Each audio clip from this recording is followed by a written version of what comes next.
महापुरुषों के आविर्भाव पर जब कोई एक दिव्य सत्ता विशेष आध्यात्मिक कार्य के लिए इस धराधाम पर आती है या उसके द्वारा किए गए कार्यों का स्मरण करते हुए या जब वह सत्ता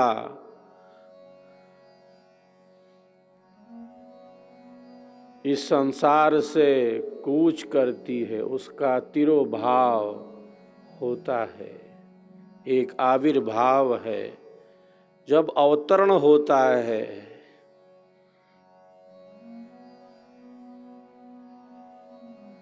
वह सत्ता विशेष आध्यात्मिक कार्य को संपन्न करती है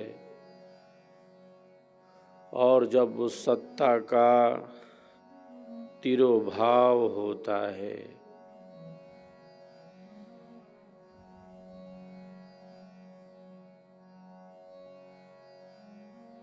आविर्भाव, तिरोभाव और उनके द्वारा किए गए कार्यों का स्मरण करते हुए उत्सव आदि का आयोजन करना, उमंग उल्लास उत्सव का आयोजन, ये हमारी भारतीय संस्कृति की परंपरा में रचा बसा है। महापुरुष स्वयं के लिए नहीं आते, जीवन मुक्त योगी जो मुक्त है बंधन से, जो अपने लोक में स्थित है, जगजीवों के कल्याणार्थ वह सत्ता प्रकट होती है।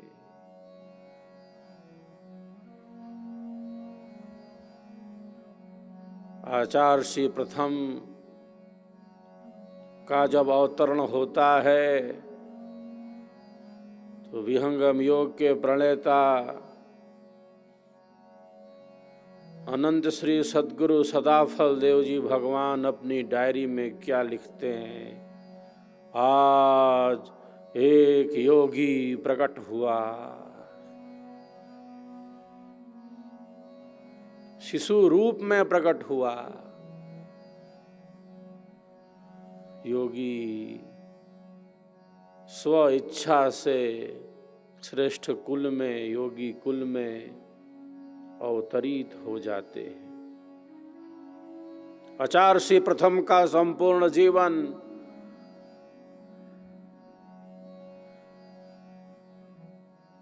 पूरी मानवता को एक दिव्य संदेश दे रहा है। आचार्य श्री प्रथम का संपूर्ण जीवन पूरी मानवता को एक दिव्य आध्यात्मिक संदेश दे रहा है। विहंगम योग के सिद्धांत को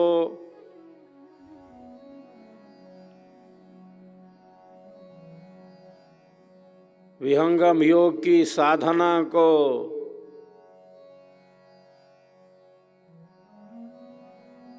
सुस्पष्ट धरातल प्रदान किया है। आचार्य श्री प्रथम ने स्पष्ट धरातल प्रदान किया है विहंगम योग के सिद्धांत को, और केवल सिद्धांत को ही नहीं, विहंगम योग की साधना को स्पष्टता के साथ प्रकट किया है। शब्द शब्द में अनंत ज्ञान की रश्मियां भरी पड़ी हैं। अनेकानेक ग्रंथों के माध्यम से, अनेकानेक लेखों के माध्यम से आचार्य श्री प्रथम ने विहंगम योग के सिद्धांत को अपनी अद्भुत ज्ञान शक्ति के द्वारा परिपुष्ट किया। सिद्धांत को जन जन तक पहुंचाने में उसे सहज सरल बनाकर व्याख्यायित किया। स्वरवेद की धारा तो अनंत की धारा है। ज्ञान का अनंत प्रवाह स्वरवेद में है। इसके मूल सिद्धांतों को, सद्गुरुदेव के समस्त अनुभवों को वास्तविक रूप में सहज बोधगम्य बनाया आचार्य श्री प्रथम ने। महापुरुषों का बताया पथ ही कल्याणकारी है।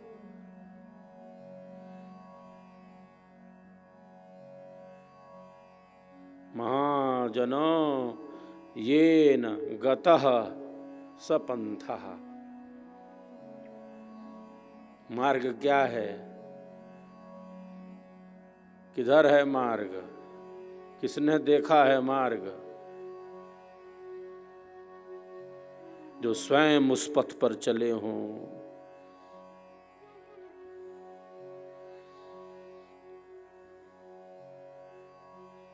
इन्होंने स्वयं अपनी आत्मा में उस परम सत्य का अन्वेषण किया हो।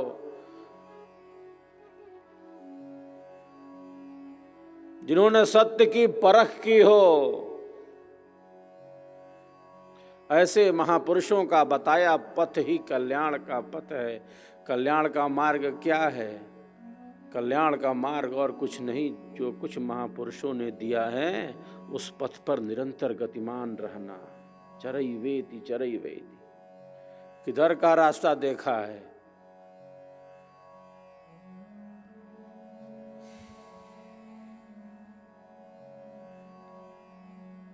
जिन्होंने अपनी आत्मा में उस परम ज्ञान को प्रकट किया, साधना की अतल गहराई में पहुंचकर अध्यात्म के सर्वोच्च शिखर का अनुभव किया।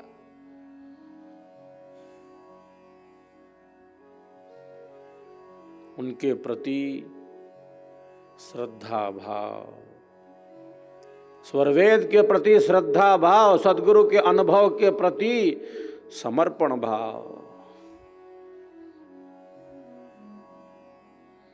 श्रद्धा का अर्थ है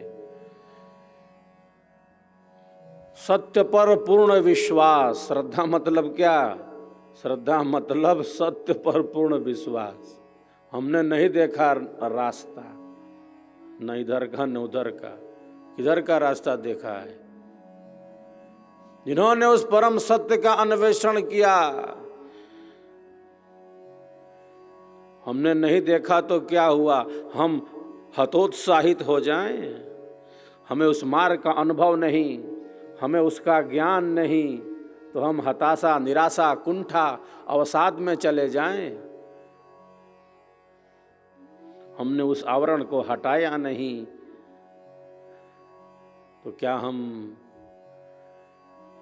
हटा नहीं सकते उस आवरण को जिसने सत्य का मुख ढक लिया है? स्वर्ण के पात्र से सत्य का मुख ढका है। हम हताशा, निराशा, कुंठा,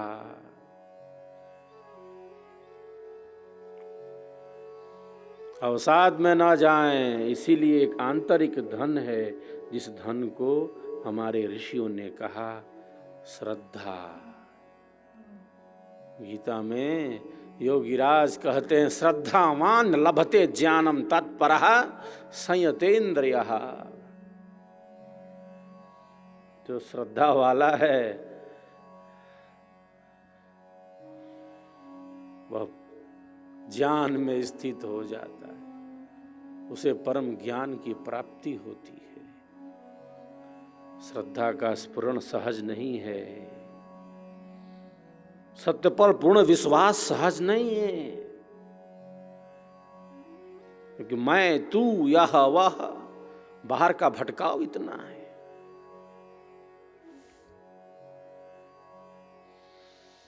हमने नहीं देखा मार्ग तो क्या हुआ, जिन महापुरुषों ने उस मार्ग का अनुभव किया, उस मार्ग पर चले, परम तत्व की प्राप्ति की, उनके बताए पथ पर हम चल पड़े, और चल पड़े तो चल पड़े, चल पड़े तो चल पड़े। चरैवेति चरैवेति। श्रद्धा यही है, सत्य पर पूर्ण विश्वास हमने कर लिया, सदगुरु के अनुभव पर हमने पूर्ण विश्वास कर लिया, स्वर वेद पर पूर्ण विश्वास कर लिया तो कर लिया, सिद्धांत और साधना पर पूर्ण विश्वास कर लिया तो कर लिया।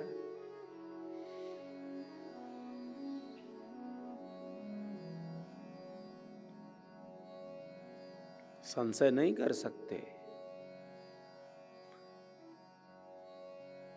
गीता में योगी राज कहते हैं, संशयात्मा विनश्यति, संशयात्मा विनश्यति। मैं साधना कर रहा हूं, क्या होगा, ऐसा संशय, ऐसा भ्रम, ऐसा मिथ्या ज्ञान रखकर साधना नहीं कर सकते। हमने सत्य मार्ग का अनुकरण कर लिया है तो कर लिया है, हम सत्य पथ पर चल पड़े हैं तो चल पड़े हैं।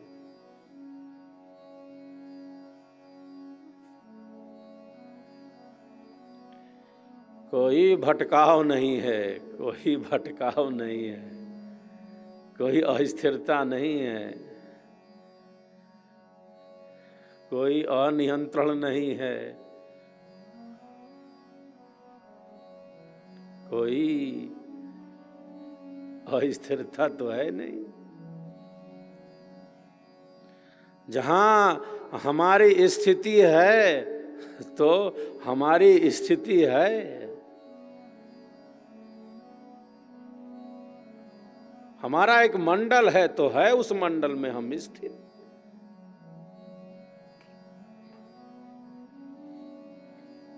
तो श्रद्धा आंतरिक धन है जो बहुत परिश्रम से प्राप्त होता है।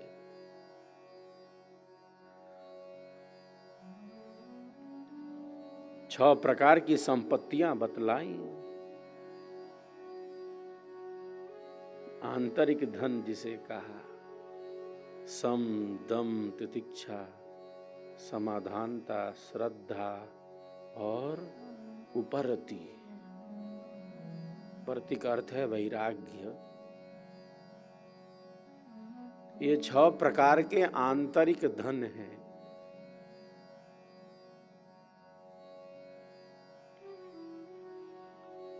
जिस धन से एक साधक संपन्न होता है, वो धनी होता है। आंतरिक धन इतना जो होता है उसके पास, बाहर की जो स्थिति है वो तो बाहर की है और बाहर की ही रहेगी। जो कुछ बाहर का है वो बाहर का ही है।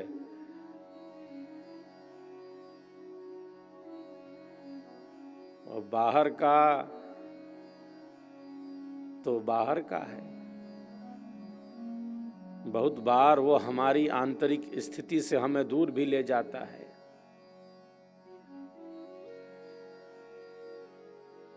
ये उत्पन्न किया है आध्यात्मिक धन।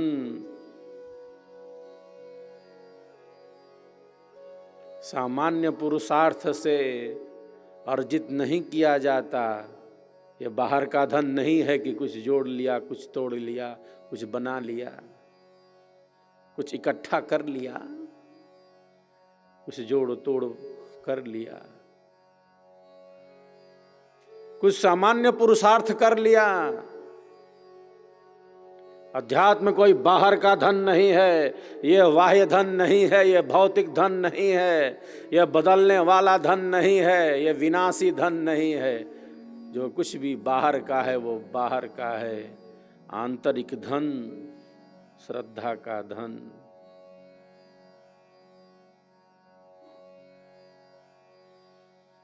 सद्गुणों का धन है, आंतरिक अनुभव का धन।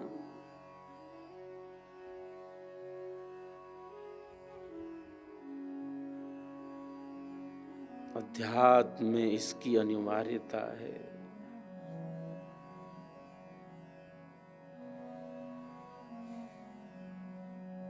और इसके लिए जैसे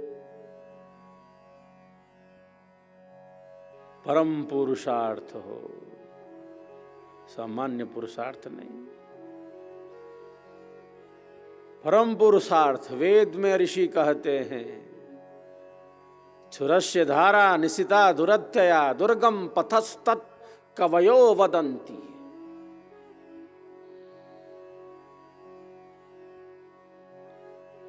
अध्यात्म का मार्ग ऐसा जैसे छुरी पर चलने के समान हो, इतना सहज है, इतना सहज जैसे मानो छुरी पर चलने के समान हो, तलवार पर चलने के समान हो। चढ़े तो चाखे प्रेम रस, गिरे तो चकनाचूर। कबीर का घर शिखर पर, कबीर का घर शिखर पर, जहां सिल हिल गए, पावन टीके पिपीली का, पावन टीके पिपीली का, खलकन ला दे भाई।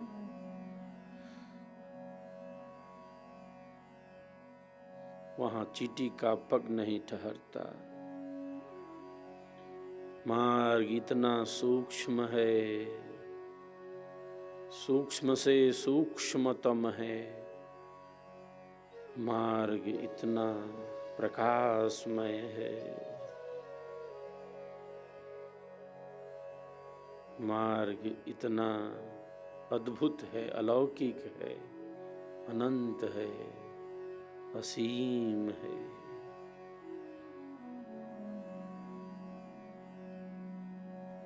जीवन का आधार परमात्मा है।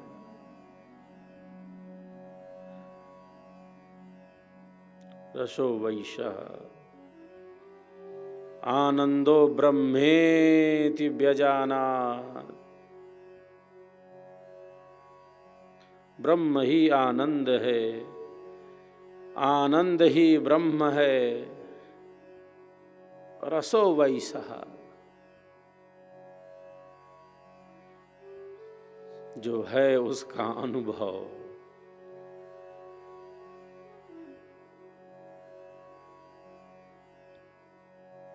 जो बीत रहा है वह तो हर क्षण बीत ही रहा है। हर पल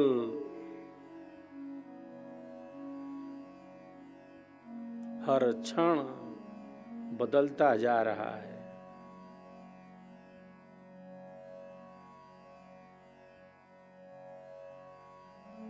इस दृश्य के पीछे जो अदृश्य है, इस बदलने वाले के पीछे जो न बदलने वाला है, इस विनाशी के पीछे जो अविनाशी है, इस जड़ के पीछे जो चेतन है, जो था, जो है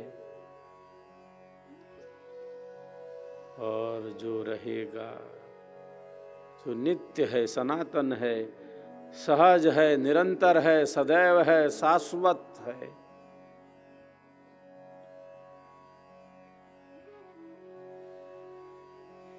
सबका जीवन प्राण है, सबका एक आधार, अज अद्वैत अनाम है, परम पुरुष करता।